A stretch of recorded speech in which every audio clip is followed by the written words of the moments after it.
In the middle of the night, a spirit passed in front of a man's face, and the hair on his body stood up. This wasn't a dream. This was Eliphaz's proof that he was right about Job. But was he? Job's friend Eliphaz means well. He's watched his friend lose everything, children, wealth, health, and he can't stay silent anymore.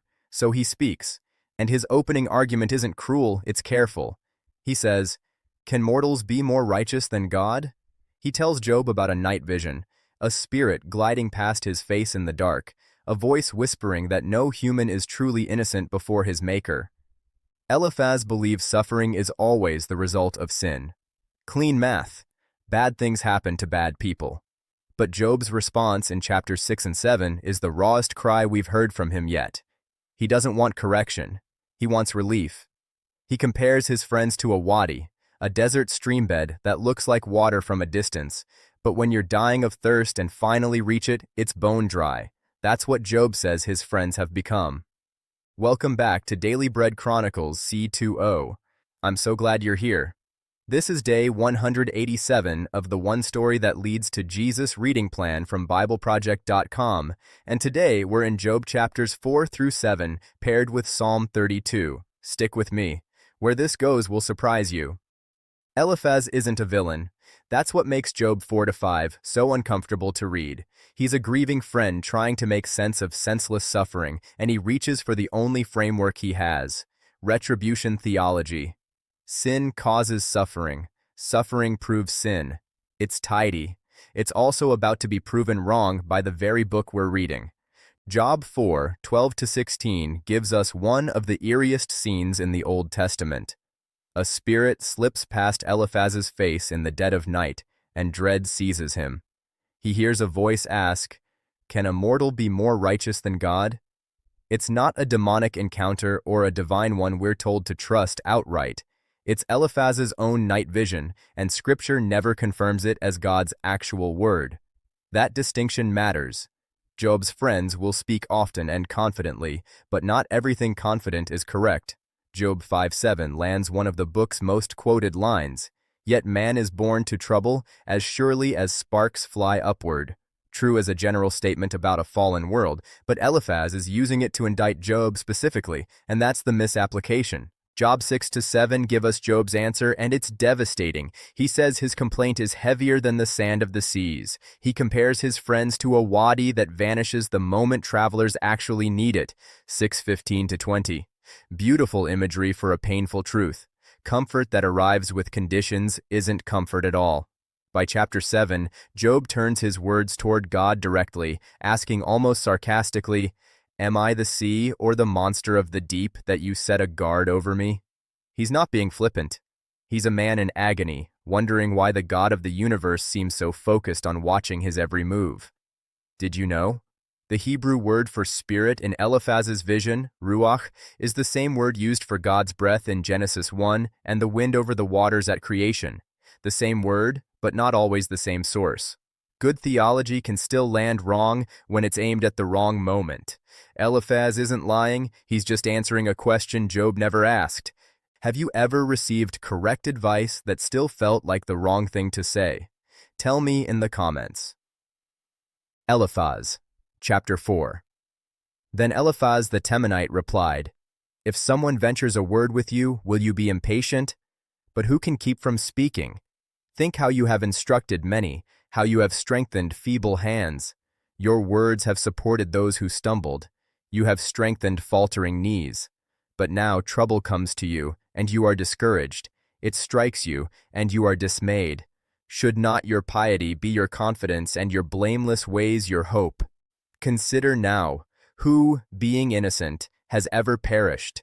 Where were the upright ever destroyed? As I have observed, those who plow evil and those who sow trouble reap it. At the breath of God they perish. At the blast of his anger they are no more. The lions may roar and growl, yet the teeth of the great lions are broken. The lion perishes for lack of prey, and the cubs of the lioness are scattered. A word was secretly brought to me, my ears caught a whisper of it. Amid disquieting dreams in the night, when deep sleep falls on people, fear and trembling seized me and made all my bones shake. A spirit glided past my face, and the hair on my body stood on end. It stopped, but I could not tell what it was. A form stood before my eyes, and I heard a hushed voice. Can a mortal be more righteous than God? Can even a strong man be more pure than his Maker? If God places no trust in his servants, if he charges his angels with error, how much more those who live in houses of clay, whose foundations are in the dust, who are crushed more readily than a moth? Between dawn and dusk they are broken to pieces. Unnoticed, they perish forever. Are not the cords of their tent pulled up, so that they die without wisdom? Chapter 5. Call if you will, but who will answer you? To which of the holy ones will you turn? Resentment kills a fool, and envy slays the simple. I myself have seen a fool taking root, but suddenly his house was cursed. His children are far from safety, crushed in court without a defender. The hungry consume his harvest, taking it even from among thorns, and the thirsty pant after his wealth. For hardship does not spring from the soil, nor does trouble sprout from the ground. Yet man is born to trouble as surely as sparks fly upward. But if I were you, I would appeal to God. I would lay my cause before him. He performs wonders that cannot be fathomed, miracles that cannot be counted. He provides rain for the earth. He sends water on the countryside. The lowly he sets on high, and those who mourn are lifted to safety. He thwarts the plans of the crafty, so that their hands achieve no success. He catches the wise in their craftiness, and the schemes of the wily are swept away. Darkness comes upon them in the daytime. At noon they grope as in the night. He saves the needy from the sword in their mouth. He saves them from the clutches of the powerful. So the poor have hope, and injustice shuts its mouth. Blessed is the one whom God corrects. So do not despise the discipline of the Almighty, for he wounds, but he also binds up. He injures, but his hands also heal. From 6 calamities he will rescue you. In 7 no harm will touch you. In famine he will deliver you from death, and in battle from the stroke of the sword. You will be protected from the lash of the tongue, and need not fear when destruction comes. You will laugh at destruction and famine, and need not fear the wild animals, for you will have a covenant with the stones of the field, and the wild animals will be at peace with you. You will know that your tent is secure. You will take stock of your property and find nothing missing. You will know that your children will be many, and your descendants like the grass of the earth. You will come to the grave in full vigor, like sheaves gathered in season. We have examined this, and it is true, so hear it, and apply it to yourself. Job, chapter 6. Then Job replied, If only my anguish could be weighed and all my misery be placed on the scales, it would surely outweigh the sand of the seas. No wonder my words have been impetuous. The arrows of the Almighty are in me. My spirit drinks in their poison. God's terrors are marshaled against me. Does a wild donkey bray when it has grass, or an ox bellow when it has fodder? Is tasteless food eaten without salt, or is there flavor in the sap of the mallow? I refuse to touch it. Such food makes me ill. Oh, that I might have my request, that God would grant what I hope for, that God would be willing to crush me, to let loose his hand and cut off my life.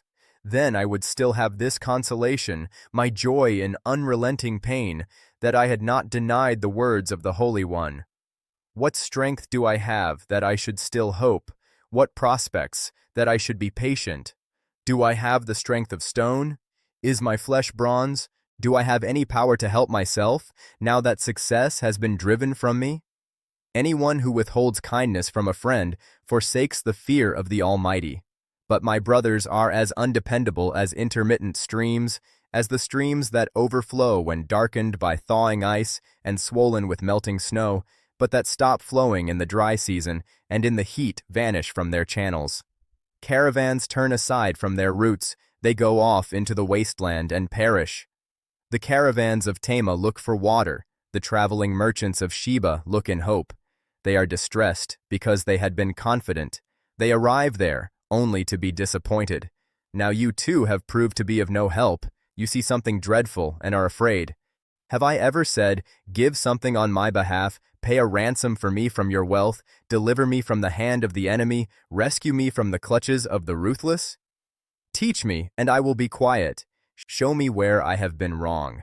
How painful are honest words! But what do your arguments prove? Do you mean to correct what I say and treat my desperate words as wind?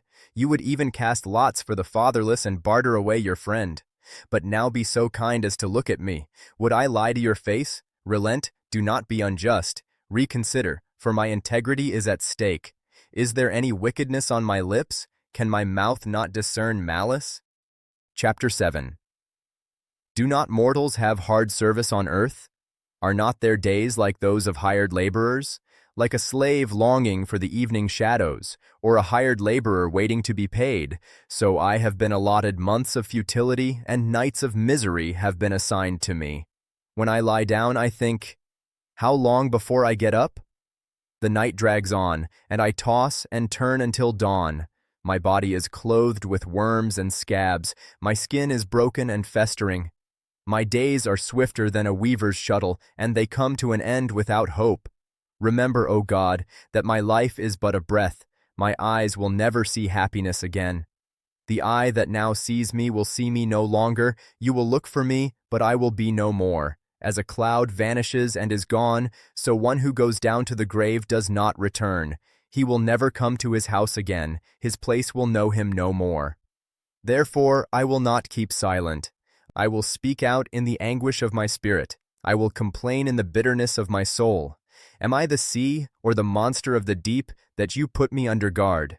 When I think my bed will comfort me and my couch will ease my complaint, even then you frighten me with dreams and terrify me with visions, so that I prefer strangling and death rather than this body of mine. I despise my life. I would not live forever. Let me alone. My days have no meaning. What is mankind that you make so much of them, that you give them so much attention, that you examine them every morning and test them every moment? Will you never look away from me, or let me alone even for an instant? If I have sinned, what have I done to you, you who see everything we do? Why have you made me your target? Have I become a burden to you? Why do you not pardon my offenses and forgive my sins? For I will soon lie down in the dust. You will search for me, but I will be no more. Thank you for spending part of your day in God's Word with me. If this reading is feeding your soul, please like, subscribe, and share it with someone who needs it today. Tomorrow we continue in Job, chapters 8 through 10 with Psalm 33. Until then, remember, true comfort doesn't run dry when you need it most. God bless you, and I will see you in the Word tomorrow.